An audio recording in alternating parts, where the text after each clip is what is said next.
Bonjour à tous. C'est notre semaine de prière à laquelle on se met ensemble et on se lie ensemble. On fait une équipe ensemble, la communauté de l'Église, pour pouvoir prier les uns pour les autres. On est mercredi ce soir. Donc, le thème ce soir, c'est mon Église, les pasteurs, les dirigeants, les leaders, les ministères et départements. Puis moi, je me permets d'ajouter les diacres et tous ceux qui sont impliqués dans l'Église, qui ont une responsabilité. Et naturellement aussi, l'impact qu'on a dans la communauté à travers Wallaby, ça va faire partie de la prière. Donc, je suis très content d'être ici ce soir. N'oubliez pas qu'après ce que je vais présenter, on va se voir en Zoom. Vous savez comment nous rejoindre. N'oubliez pas que vous pouvez aussi vous rejoindre par téléphone. Donc, je vais vous accueillir avec plaisir. Et ce soir, on va parler des autorités de l'Église, c'est-à-dire ceux qui sont en charge de l'Église. On va prier ensemble pour eux. Et ce qui est intéressant, je vais prendre les passages que vous allez avoir là, disponibles là, ce soir, tout de suite après ce préambule. Les passages sont là, sont vraiment intéressants, sont courts, donc je vais me permettre de toutes les lire. Donc, je vais commencer par Matthieu 9,36. Et là, n'oubliez pas le contexte, on est ici pour prier pour les pasteurs, les enseignants, ceux qui ont des responsabilités ministérielles, pour les ministères en tant que tels même, les leaders, la musique, la louange, mais je pense qu'il va y avoir un moment plus précis pour eux, mais il reste qu'ils sont dans l'équipe. Et ça, c'est important. N'oubliez pas l'équipe d'ADPE aussi, qu'on prenne les bonnes décisions, et toute l'équipe des diacres.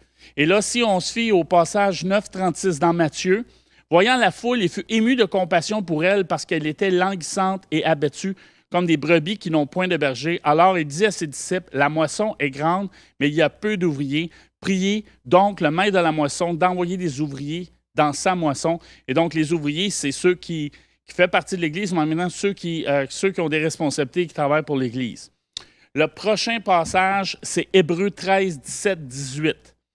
Et là, naturellement, quand on dit obéissez, ça veut dire suivre, c'est-à-dire écouter et en même temps proposer. On travaille dans l'équipe. C'est marqué dans Hébreux 13, 17, 18, dans le verset 17. « Obéissez à vos conducteurs, ayez pour eux de la déférence, car ils veillent sur vos âmes comme devant en rendre compte. » On parle de responsabilité ici. « Qu'il en soit ainsi afin qu'ils le fassent avec joie et non en gémissant, ce qui ne vous serait d'aucun avantage. » On peut comprendre ici le petit message. Et dans le verset 18, « Priez pour nous, car nous croyons avoir une bonne conscience, voulant en toutes choses nous bien conduire. » On dirait nous bien nous conduire. « C'est avec instance que je vous demande de le faire afin que je vous sois rendu plus tôt. » Donc, le contexte à ce moment-là, c'est qu'il voulait aller rejoindre les personnes qui lisaient la lettre.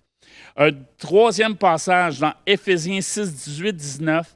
Faites en tout temps par l'Esprit toutes sortes de prières, de supplications. Veillez à cela avec une entière persévérance et priez pour tous les saints. Les saints, c'est ceux qui ont accepté Jésus-Christ, qui sont sanctifiés par le sang de Jésus. Priez pour moi afin qu'il me soit donné, car j'ouvre la bouche de faire connaître hardiment et librement le mystère de l'Évangile. Dans Éphésiens 6, 18, 19. Dans Colossiens 4, 3. Priez en même temps pour nous, afin que Dieu nous ouvre une porte pour la parole, en sorte que je puisse annoncer le mystère de Christ pour lequel je suis dans les chaînes. Et ça, c'est pour tout chrétien dans l'Église, non seulement les pasteurs, ceux qui sont des responsables de l'Église ou de ministère. On est tous appelés à partager l'Évangile, mais ceux qui sont en avant aussi, c'est important que vous priez pour eux. Bon. Et un des derniers, les 5, 1, 2, 3, 4, 5, les 5 passages, 2 Timothée 3, 1, 5, verset 1. Au reste, frères, priez pour nous afin que la parole du Seigneur se répande et soit glorifiée comme elle l'est chez vous, et afin que nous soyons délivrés des hommes méchants et pervers, car tous n'ont pas la foi. Le Seigneur est fidèle, il vous affermira et vous préservera du malin. Nous avons à votre égard cette confiance dans le Seigneur que vous faites et que vous ferez les choses que nous recommandons, que le Seigneur dirige vos cœurs vers l'amour de Dieu et vers la patience de Christ. On voit ici tous les passages qui sont proposés sont vraiment intéressants par rapport au sujet, par rapport au thème de ce soir. Et ce qui est important, c'est de pouvoir soutenir les responsables, non seulement pour l'Évangile, pour parler, mais on parle aussi des familles, prier pour ceux qui sont en charge, que la famille soit bénie, qu'elle soit restaurée, que les dirigeants aient de l'obéissance, de la vision, de la sagesse, c'est à peu près l'humilité, l'action du Saint-Esprit. Il y a plein de thèmes qu'on peut prier pour eux. On va les voir à l'écran bientôt. Et aussi pour qu'ils puissent couler de l'action du Saint-Esprit, que l'implication des bénévoles, saisir la vision de Dieu, il y a beaucoup de choses qu'on peut prier. Ceci étant dit, j'aimerais parler d'un passage pour venir soutenir un peu l'idée que c'est important de prier pour nos dirigeants. Et c'est un classique au niveau du passage dans la parole de Dieu. C'est dans Exode 17. Parce que vous êtes importants pour nous, pour tous ceux qui sont dans le ministère où on prêche, on enseigne, on est responsable de ministère, tous ceux qui sont responsables du ministère, les diacres aussi. C'est ceux qui s'imagent présentement, mais c'est dans Exode 17, verset 8, où le peuple des Amalek est en train de combattre Israël à Rephidim. Donc, dans le verset 8, c'est marqué « Amalek vint combattre Israël à Rephidim. Alors Moïse dit à Josué, choisis-nous des hommes, sors et combat avec Amalek. » Donc, Josué s'en va attaquer Amalek. « Demain, je me tiendrai sur le sommet de la colline, la verge de Dieu dans ma main. » Comme nous, ici à l'Église, on a l'épée de l'Esprit qui est la parole de Dieu. Donc, on a la main. Josué fit ce que lui avait dit Moïse pour combattre Amalek. Et Moïse, Aaron et Hur montèrent au sommet de la colline. Donc, il n'est pas tout seul, Moïse. Dans le verset 11, lorsque Moïse élevait sa main, Israël était le plus fort. Et lorsqu'il baissait sa main, Amalek était le plus fort. Les mains de Moïse étant fatiguées, ils prirent une pierre qu'ils placèrent sous lui et il s'assit dessus. Ça se peut que vos dirigeants soient fatigués, donc il faut prier pour eux. Aaron et Hur soutenaient ses mains, l'un d'un côté, l'autre de l'autre, et ses mains restaient fermes jusqu'au coucher du soleil. Et Josué vainquit Amalek et son peuple au tranchant de l'épée. Dans le verset 14, vous voyez l'importance de ce qui vient de passer. L'Éternel dit à Moïse, « Écris cela dans le livre, pour que le souvenir s'en conserve, et déclare à Josué que j'effacerai la mémoire d'Amalek de dessous les cieux. » Moïse bâtit un autel et lui donna le nom, pour nom l'Éternel bannière. Il dit, parce que la main a été levée sur le trône de l'Éternel, il y aura guerre de l'Éternel contre Amalek de génération en génération. Et donc, cette victoire est vraiment intéressante dans le contexte qu'on veut ici. Ici, on voit qu'il y a une bannière. Donc, on voit qu'on combat pour le Seigneur. On a une bannière, un drapeau, comme dans le Moyen-Âge ou dans l'Ancien temps en Europe ou ailleurs. Il y avait toujours un drapeau pour signifier qu'on représentait une nation. Mais nous, on est la nation de Dieu, la nation de Jésus-Christ, à travers son sacrifice, à laquelle on l'a choisi. Et l'étendard de Dieu, enfin, est associé à un appel, une équipe. Donc, on n'est pas seul. 2, il y a un représentant de Dieu. Moïse est le représentant de Dieu. Et non seulement lui, mais il y avait les autres avec lui, les autorités spirituelles de l'Église, dont leur responsabilité est grande. Et là, c'est important de comprendre qu'il y a tout un soutien à avoir. 3e, Moïse est prêt à faire le combat, mais il y a eu des soldats pour le combat et du soutien pour réussir. Non, Moïse, c'est celui qui dirige, mais en même temps, il y a des gens qui se sont combattus sur le terrain physiquement pour pouvoir aller chercher la victoire. Josué les dirigeait. Et en même temps, il y a d'autres personnes qui sont venues soutenir Moïse pour pouvoir aller chercher la victoire. 4e, Aaron et Hur furent les personnes qui ont soutenu Moïse pour accomplir ce que Dieu a voulu. Et à travers ça, étant donné qu'ils ont aidé Moïse, le 5e point, on peut ajouter même que c'est un exemple d'humilité à laquelle on a vu Moïse qui avait besoin des uns des autres.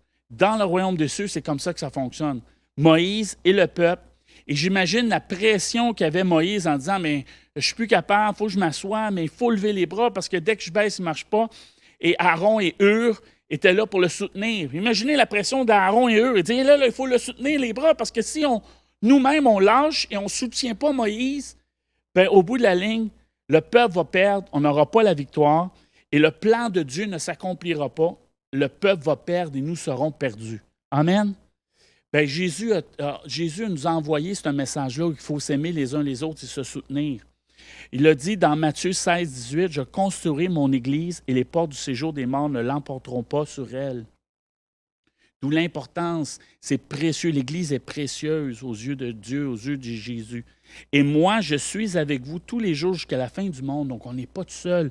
Dans Matthieu 28, 20. Ajouté. Il est certain que nous n'allons, on ne va pas à la guerre là, physiquement. Là. L'exemple qui est là, c'est vraiment dans l'Ancien Testament, comme le peuple d'Israël, mais nous avons un combat spirituel afin de soutenir mon Église. Et là, je ne veux pas qu'on se batte contre les démons, ce n'est pas ça le but. Le but, c'est de soutenir les dirigeants, de soutenir l'Église, de les baigner dans la prière, et c'est ça que ce soir, on veut faire. Okay? Prier pour l'équipe pastorale, les pasteurs qui prêchent, ceux qui enseignent, ceux qui sont impliqués dans tous ces différents ministères, les diacres, ceux qui sont au son ou ailleurs, que pour moi, c'est un ministère. Et toutes les personnes qui ont un projet spirituel pour Dieu dans notre Église, mais il faut prier, il faut les soutenir. Comme Moïse, comme Aaron, comme tout le monde est là, les uns les autres pour se soutenir. Tout cela pour voir nos activités rayonner à travers notre communauté, comme Wallaby, comme les autres, et voir les ministères grandir, l'influence. Et à travers aussi, on peut prier aussi à travers tous les réseaux sociaux maintenant, toutes les plateformes numériques, pour qu'on puisse avoir une percée là aussi, s'épanouir et voir l'action du Saint-Esprit se multiplier. Alors, c'est le message que je voulais vous donner par rapport à ce soir. Je vous encourage à venir nous joindre au Zoom qui va être bientôt disponible. Et pour ceux qui peuvent nous rejoindre par téléphone, faites-le. On va vous recevoir avec plaisir. On va avoir des sujets. On va voir comment on s'organise en fonction du nombre de personnes qui vont être là dans quelques instants.